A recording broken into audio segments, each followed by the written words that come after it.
Oh, what a glimpse. We rocking hard tonight, folks. Welcome to the Virgin College Vibes podcast. This is your host, Jeremy Veramendi. And just to speed things up a little bit, here are the top stories of the night. Stay tuned for more.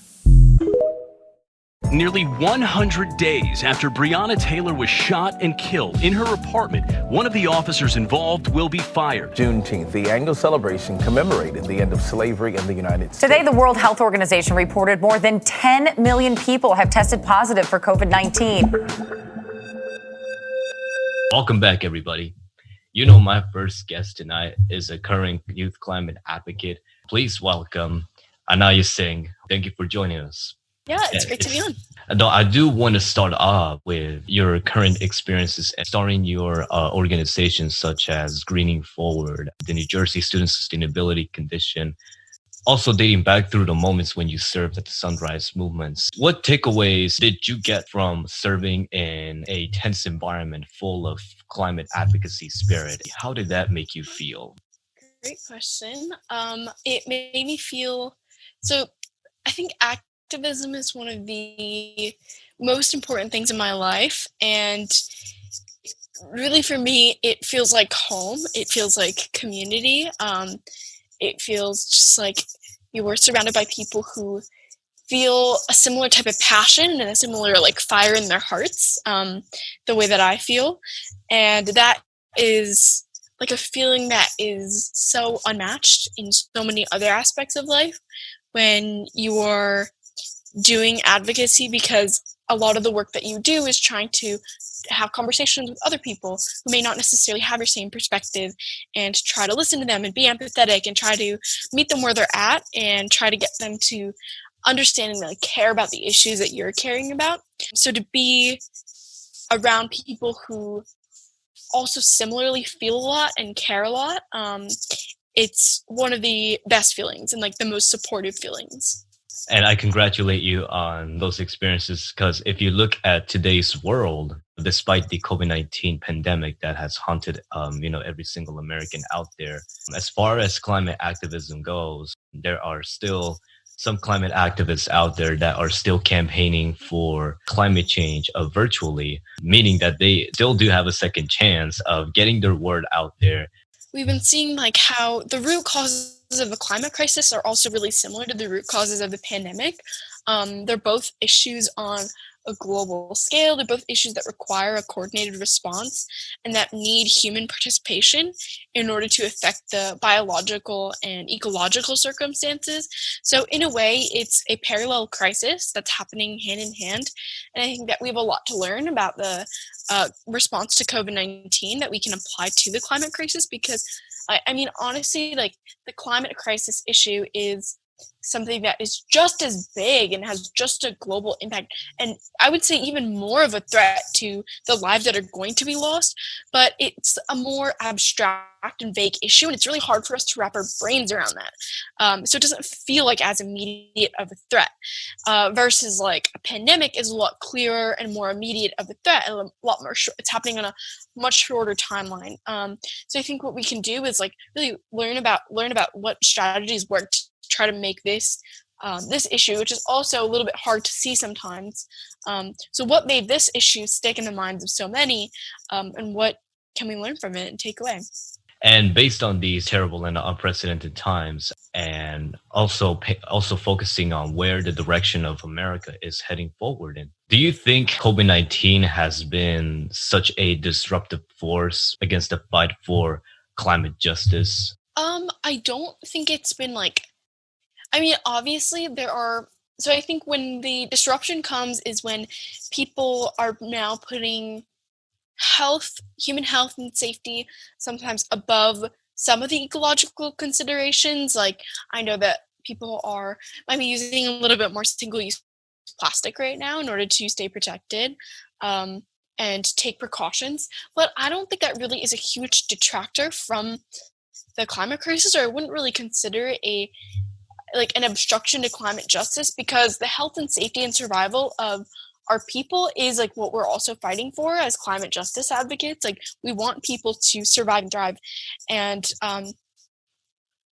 so I think like what we're really seeing is people are I think a lot of people who understand climate justice and what it really means also see the deep interconnections between these different issues, right? So we often like break it up like you're either a climate activist or you're an animal rights activist or you are like a social justice advocate or you're a racial justice advocate or like all these different things. But honestly, like once you see the picture and once you understand like intersectionality and the ways that all of our struggles are so deeply interconnected and we can't really beat any one crisis if we still have so many others, you're really like you're just trying to create a more peaceful and sustainable and equitable world like overall. So what that means right now is like standing up for people who are being affected by the pandemic, addressing the issues of income inequality and how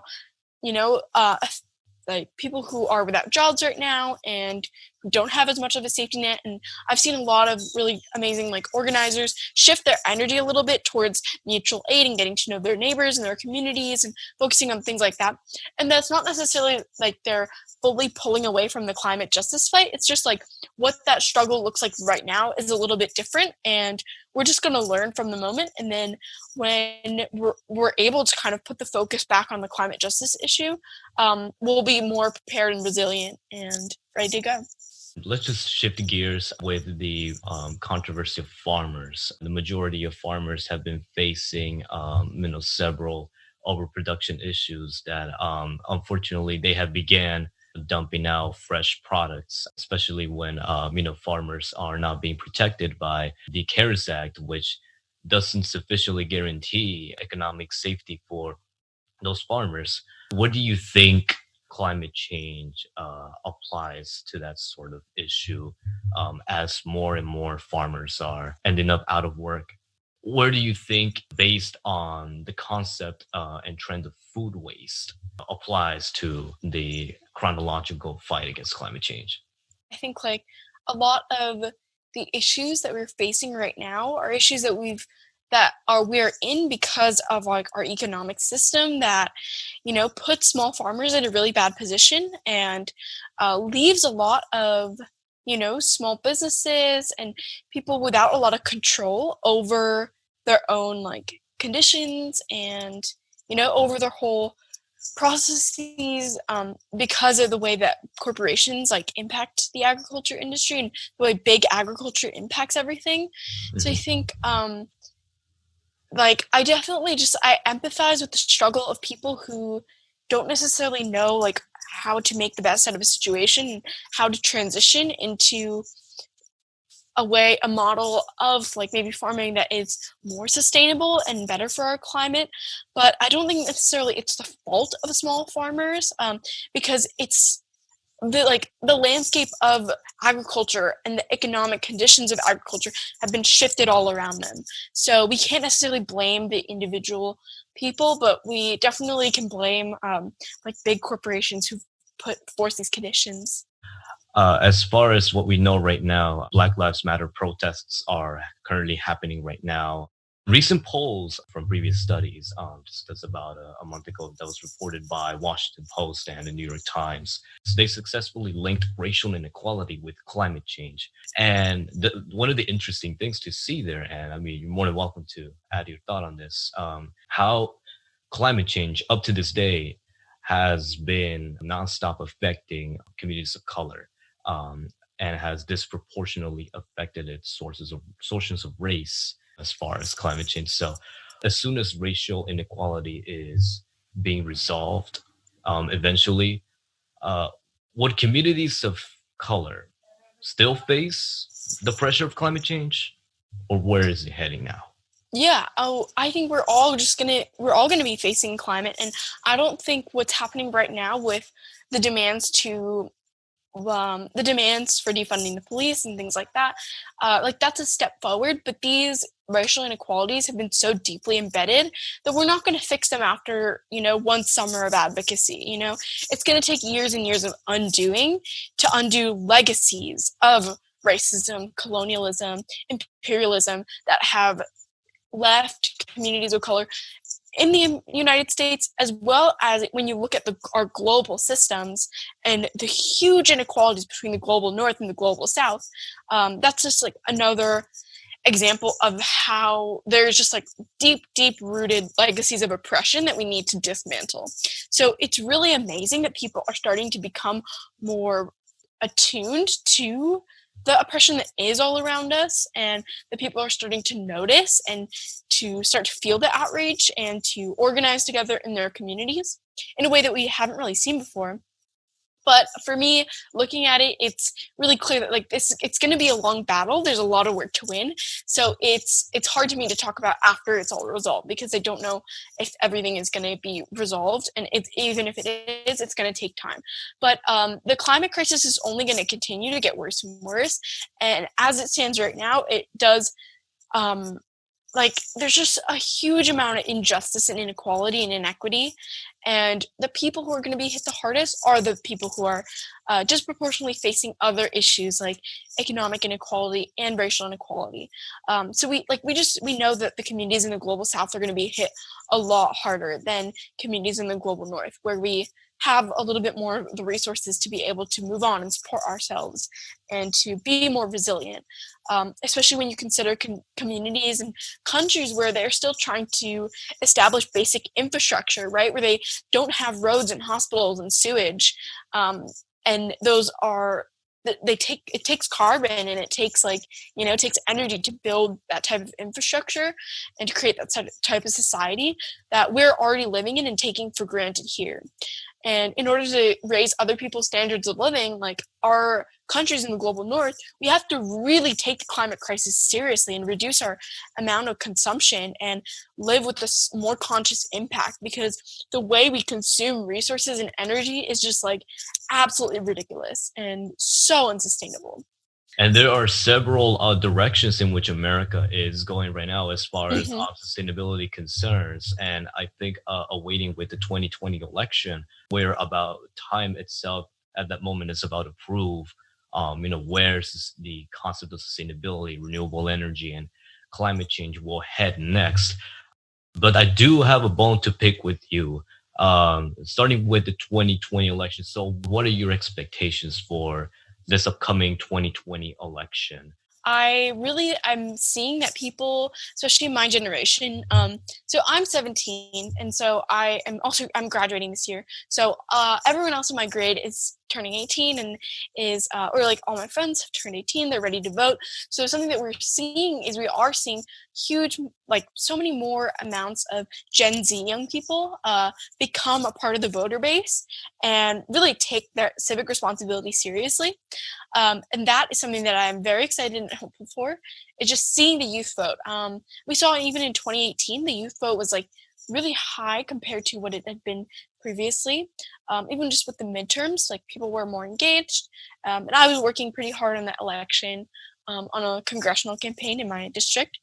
And even though it was just a midterm, but we saw more young people engaged than I'd ever seen before. So I am really hopeful, because that trend looks like it's going to continue. And I know my friends have been, watching the Democratic primaries and have been, asking me questions about, different candidates, and not just the flashy, like a lot of the attention goes to the flashy presidential debates, but it's so important to understand, who's on the ballot locally and, who's getting elected for Congress and for Senate. Like those races are so important because there's just so much power held in those places that people are not always paying attention to. So I think that's really what I'm hopeful for, is just, more young people engaged in every part of the process, and people taking Generation Z a lot more seriously than they ever have before, because they're gonna need us to win. Yeah. The current state of your organization called Green Forward, where does it currently stand right now? Amid this COVID-19 pandemic, and if assuming that we will still be stuck in the first wave of COVID-19 and not accelerate ourselves into the second wave, because we still have rising COVID-19 cases, up to a 20% rate down in Florida, Arizona, and other few states that have just reopened their businesses. Yeah, so I've actually recently transitioned out of my position as the CEO of Greening Forward. And so we're kind of working on some internal restructuring within the organization. And my main focus has actually been more with the New Jersey Student Sustainability Coalition. But I know what we're trying to do is, right now is not really the time to necessarily call more attention onto environmental issues necessarily. Like racial justice is kind of in the spotlight right now, and the movement is having a big moment and a lot of momentum towards that issue. And as organizers for environmental justice and climate justice, like we need to really show in solidarity for the demands that are being made by the movement for Black lives. And so I know that that's been a focus for a lot of people who I know in the climate justice world, is like not necessarily totally pivoting away from climate right now, but contributing to the current political moment, and really being leaders there. So that's something that I've seen, and I know what we're also working on is just trying to build up a more resilient organization, just for the future, because our organizing needs to be sustainable, and we're in it for the long haul. We're in this for a life's work of making the world a greener, more sustainable place with more youth voice. So this was Ananya Singh. She is a former CEO of Green Forward. Miss Ananya, thank you very much for joining us. Mm-hmm. Yeah, thanks for having me.